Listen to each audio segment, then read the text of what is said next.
Bonjour à tous, heureux de vous retrouver sur le plateau de Paris Turf TV pour notre émission quotidienne reçue 5 sur 5. Aujourd'hui, je reçois à mes côtés Damien Cazet. Bonjour Damien. Bonjour Alex, bonjour à tous.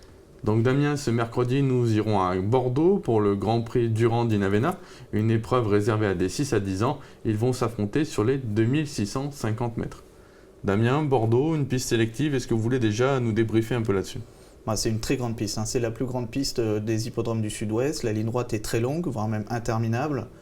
On peut revenir de l'arrière sans problème et on peut y rendre 25 mètres également sans problème. On va mettre les deux poteaux de départ sur un même point d'égalité pour cette épreuve. Damien, on attend maintenant votre sélection de 8 chevaux. Donc j'ai quand même mis un cheval du premier poteau en tête, le numéro 3 Ultra Daidou, le 17 Sirène de Feugère, 18 Hulk Médoc, 5 Vendy, 2 Saladin, 16 Ramsès des Charmes, 1 Scud Quick, 9 1 Roi d'Atout. Le 3 Ultra Daidou, il semble vraiment meilleur que jamais actuellement. Oui, il a gagné très facilement la dernière fois sur l'hippodrome de Cherbourg. Auparavant, c'était déjà la note dans un quintet à Anguin où il partait en deuxième ligne. Il avait été très malchanceux. J'ai remarqué également que ses 6 dernières victoires avaient été acquises d'FD4. Il est d'FD4 et puis je crois savoir que l'entraîneur est extrêmement confiant.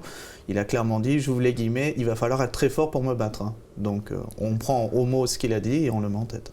Il annonce la couleur, il avait couru 2 fois à Bordeaux, 2 fois 5e. J'ai l'impression que le cheval est meilleur qu'à cette époque. Ouais, effectivement. Et puis d'ailleurs, sur ces 2 tentatives, il n'était pas d'FD4. C'est vrai que c'est peut-être un cheval qui est meilleur sur les anneaux. En tout cas, sur les longues lignes droites, c'est peut-être pas forcément pour l'avantager. Mais il a des bonnes performances, notamment à Caen aussi. Donc je pense pas que le profil va être réellement gênant. Il devrait pouvoir résister aux candidatures des 25 mètres que j'ai placées juste derrière.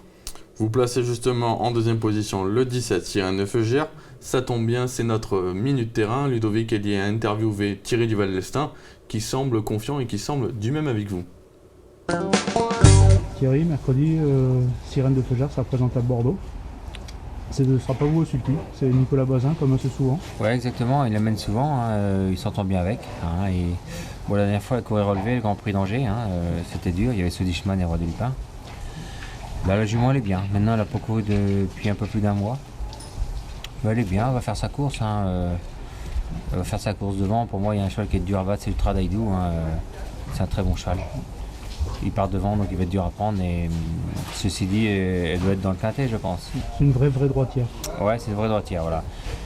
Pas de Vincennes pour elle, c'est une vraie droitière. Et elle fait ce qu'elle peut toujours. Des fois, elle nous déçoit, des fois, elle nous surprend, mais elle est souvent assez régulière. Quand même. 2 courses à Bordeaux, 2 courses sur ce parcours, 2 victoires. La dernière, c'est le 10 mars, elle se plaît ici. Ouais, elle se plaît ici, elle se plaît partout dans le Sud-Ouest. Je vous dis, j'attends une bonne course d'elle. Peut-être pas forcément gagner, mais prendre au moins une place. Bon, comme l'a dit Ludovic, 2 courses à Bordeaux, 2 victoires, on est obligé de lui faire confiance. Thierry Duval-Lestin est d'accord avec nous, c'est plutôt positif. Elle avait fait une razzière lors du printemps dans ces Grands Prix du Sud-Ouest là, qui portent d'ailleurs le même sponsor.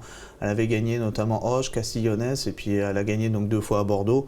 C'est très bien, c'est une bonne finisseuse, donc la longue ligne droite de Bordeaux va l'avantager. Si elle a les bons dos, elle va terminer à l'arrivée. Il ne faut pas se leurrer, même s'il y a Nicolas Bazin en sulky, comme l'a dit Thierry Duval-Lestin dans l'interview, il s'entend bien avec elle et c'est pas parce que c'est Nicolas Bazin qu'elle n'a pas une première chance. D'ailleurs, elle est très facile à driver, donc c'est une première chance. Et puis bon, son échec à Angers, elle partait aux 25 mètres, au même échelon que des Swedishman et tout, donc on peut l'excuser. Elle était presque surclassée dans cette épreuve, là c'est nettement moins relevé, elle est presque la plus riche, donc elle est bien placée ici. Le 18, Hulk Médoc, lui aussi un Bordeaux, il connaît ça par cœur. Il devançait Sirène de Feugère dans le Grand Prix à Angers, mais il partait 25 mètres devant, donc logiquement, vous le placez derrière. Et la dernière tentative à Cavaillon, où il a terminé très vite aussi, quand on regarde les chronos, 14, 14, 14, il est très régulier, il fait toutes ses courses, les chronos à chaque fois sont excellents. S'il trotte 14 lors de cette épreuve à Bordeaux, il va terminer dans les 3 premiers tous les jours. Donc c'est lui aussi une belle base. Les 3 premiers du prono sont vraiment les 3 chevaux, en plus des chevaux qui sont sûrs. Donc normalement c'est un quintet qui pourrait peut-être faire décrocher la tirelire, pourquoi pas. La tirelire, on vous fera confiance après, on verra le conseil de jeu. Le numéro 5, Vendy, c'est un peu l'attraction aussi de cette épreuve. Petit bémol, pas déféré cette fois. Ouais, c'est l'attraction, mais c'est un peu le cas de conscience, puisqu'elle a couru 4 fois en France, 3 victoires, mais 3 fois d'FD4. Elle l'avait gagné une fois à Compiègne en étant ferrée. Bon, c'était un lot qui était plus faible et puis c'est une piste en herbe, donc absolument rien à voir avec ce qu'on va voir. Même si la ligne droite est super longue à Compiègne, c'est la même ligne droite qui est empruntée par les galopeurs. Vendy, ouais, c'était très bien la dernière fois à Mons aussi. C'est probablement peut-être la valeur montante de la course. Les limites sont complètement inconnues. Autant c'est peut-être entre guillemets déclassé dans une épreuve comme ça, mais pas d'FD4. Son entraîneur, son entourage fait quand même le déplacement avec des ambitions.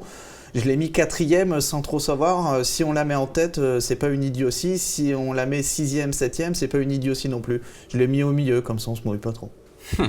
Moi, je suis assez d'accord avec vous. Et Didier Broyer, il pensait que ça allait pas trop changer. Maintenant, les entraîneurs, ils se fétichent toujours un peu, mais on sait quand même le déferrage, ça change beaucoup. Tout à fait. On aurait préféré l'avoir déféré, ça c'est sûr et certain.